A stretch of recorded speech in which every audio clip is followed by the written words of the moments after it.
नमस्कार, दृष्टि न्यूज में आपका स्वागत है। मैं हूं आपके साथ अंकिता। चलिए बढ़ते मुख्य खबर की ओर। स्वच्छ भारत मिशन में 13 करोड़ 21 लाख रुपए के महाघोटाले पर मीडिया विभाग अध्यक्ष मुकेश नायक ने उठाई सख्त कार्रवाई की मांग।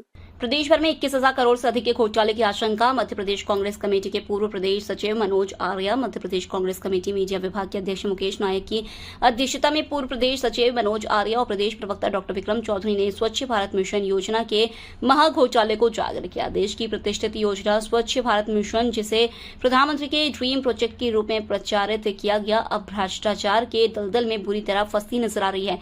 बैतूल जिले के जनपद पंचायत चिचोली और भीमपुर में सामने आया 13 करोड़ 21 लाख रुपए का घोटाला। केवल एक झलक है इस गंभीर आर्थिक अपराध पर मीडिया विभाग के अध्यक्ष मुकेश नायक ने सख्त कार्रवाई की मांग की। इसे भाजपा नेताओं, शासन और प्रशासन की मिलीभगत से हुआ सुनियोजित षड्यंत्र बताया है। जैसा कि भारत स्वच्छ मिशन योजना केंद्र सरकार की अति महत्वाकांक्षी योजना है।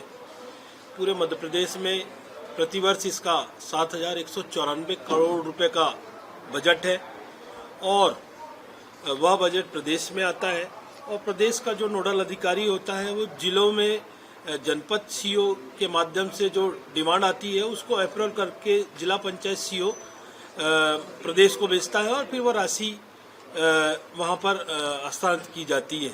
ऐसा ही एक उदाहरण मैं आपको बताना चाहता हूँ, क्योंकि यह मध्य प्रदेश का सबसे बड़ा महाघोटाला है। 21,000 करोड़ का जो महाघोटाला ये है और इसमें बंदरभाट भारतीय जनता पार्टी के जो एफआईआर है उसमें 2 लोगों के भाजपा मंडल के अध्यक्ष के नाम भी हैं और ये घोटाला जनपद से लेकर जिला पंचायत से लेकर और जिला पंचायत सीओ, कलेक्टर और जो प्रदेश का नोडल अधिकारी है उसके माध्यम से ये घोटाला हुआ है। अभी प्रकाशित हमने बैतूल जिले के अंदर जो जनपद पंचायत चिचोली है, जनपद पंचायत भीमपुर है, इसमें यह गबन घोटाला उजागर किया है, जिसमें 13 करोड़ 21 लाख कुछ हजार का यह घोटाला आया है। और जब हमने इसको ओपन किया तो अनन फनन में वहाँ के कलेक्टर ने 12 लोगों पर एफआईआर दर्ज की है।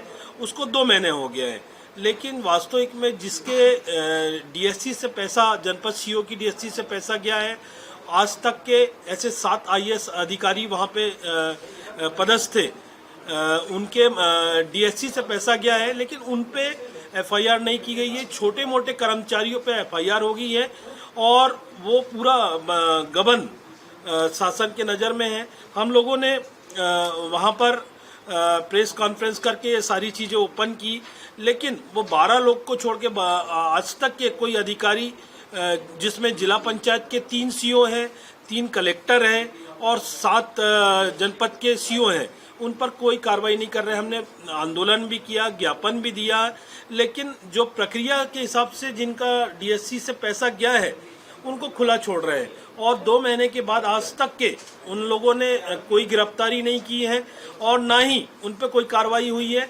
मुख्यमंत्री कन्यादान योजना के जो विवाह समारोह था उसमें वो आरोपी बैठे भी थे, उसका प्रमाण भी मेरे पास में पूरा है। वो आरोपियों को भी बैठाल रहे हैं, लेकिन गिरफ्तारी इसलिए नहीं कर रहे हैं क्योंकि वो कड़ी जुड़ी है जिला और प्रदेश की। उन लोगों के भी नाम अगर वो गिरफ्तार हो जाते हैं तो उनके भी नाम उजागर हो जाएंगे।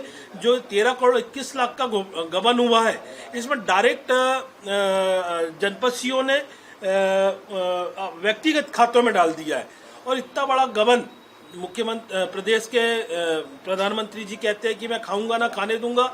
उसमें जो लोगों पे एफआईआर हुई है वो भाजपा के 2 मंडल के अध्यक्ष हैं, उन पे एफआईआर हो रही है। अधिकारियों को खाने भी दे रहे हैं और अपने लोगों को खवा भी रहे हैं और वो बड़े तंज करके आज हमारे स्वर्गीय राजीव गांधी जी की वो हैं। राजीव गांधी जी ने कहा था ऐसा लोकसभा में, उन्होंने कहा कि 15 पैसा 1 रुपये वहाँ से बेचते हैं और 15 पैसा गांव में आता है। यहाँ तो पूरा का पूरा पैसा चट हो गया है। बड़ी बात यह है कि हम 10 रुपये भी शासन प्रशासन किसी को देता है तो उसका ऑडिट होता है। आज तक के प्रदेश ने कोई ऑडिट नहीं कराया और बार बार 2021 से लेकर आज 25 हो रहा है, बार बार उनको राशि देते रहे। तो इसमें संलिप्तता वो प्रदेश के जो नोडल अधिकारी है उनकी भी आती है और उनकी भी जिम्मेदारी बनती है। जो कलेक्टर और जिला पंचायत का सीओ होता है उनकी भी जिम्मेदारी में जो पैसा गया है, जो निगरानी उनको करनी चाहिए थी, मॉनिटरिंग करनी चाहिए थी, उन्होंने 4 साल में कोई मॉनिटरिंग नहीं की। और ये जो प्रकाशित हुआ 13 करोड़ 21 लाख रुपया, ये पैसा चला गया।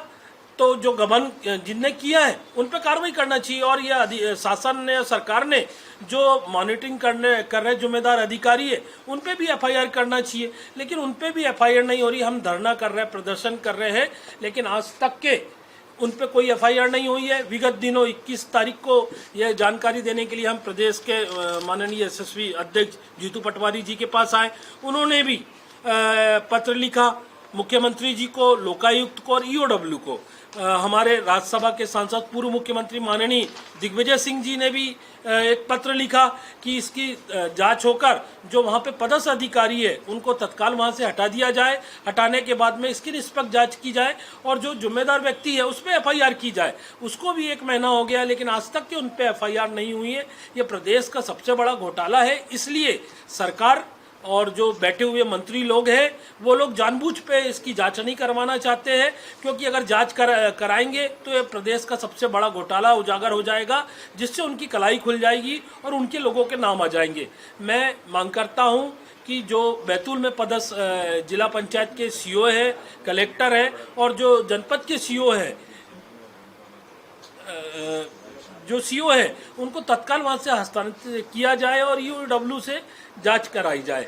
और जो और भी हमारे यहाँ 10 जनपद है, उन जनपदों में भी ये घोटाला है। ये तो उदाहरण है, प्रमाण है जो उजागर हो गया है।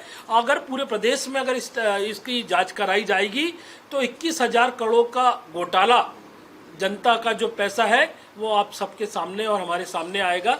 मैं ऐसी मांग करता हूँ कि उनको कलेक्टर और उनको हटाकर ईओडब्ल्यू से जांच कराई जाए। और